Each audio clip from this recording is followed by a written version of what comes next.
ఈ కథ ఎరికో నగరంలో నివసించే జక్కయ్య అనే ఒక ధనవంతుడైన పన్నులు వసూలు చేసేవాని కథ.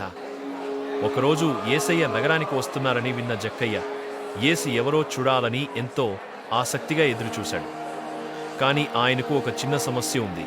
జక్కయ్య చాలా పొట్టి వాడైనందున ఎంత ప్రయత్నించినా గుంపుగా ఉన్న జనసందోహాన్ని దాటి యేసయ్యను చూడలేకపోయాడు. అయితే అతనికి అద్భుతమైన ఆలోచన వచ్చింది. రోడ్డు పక్కన ఒక పెద్ద మేడి చెట్టు కనిపించింది. వెంటనే ఆ చెట్టు ఎక్కాడు. ఆ సమయంలో యేసయ్య అక్కడికి వచ్చి కన్నులెత్తి చెట్టుపై ఉన్న జక్కయ్యను చూసి, జక్కయ్య త్వరగా దిగు, నేను నీ ఇంటికి వస్తున్నాను అని చెప్పారు. ప్రజలందరూ ఆశ్చర్యపోయారు.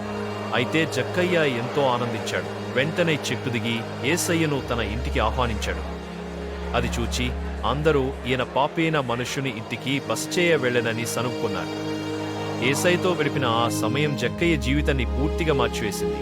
అప్పుడు జక్కయ్య, ప్రభువా, నేను నా ఆస్తిలో సగం పేదలకు ఇస్తాను. నేనెవని యొద్దనైనను అన్యాయంగా దేనినైనను తీసుకున్న ఎడల అతనికి 4 గంటలు మరల తిరిగి చెల్లింతునని యేసయ్యతో సంతోషంతో చెప్పాడు.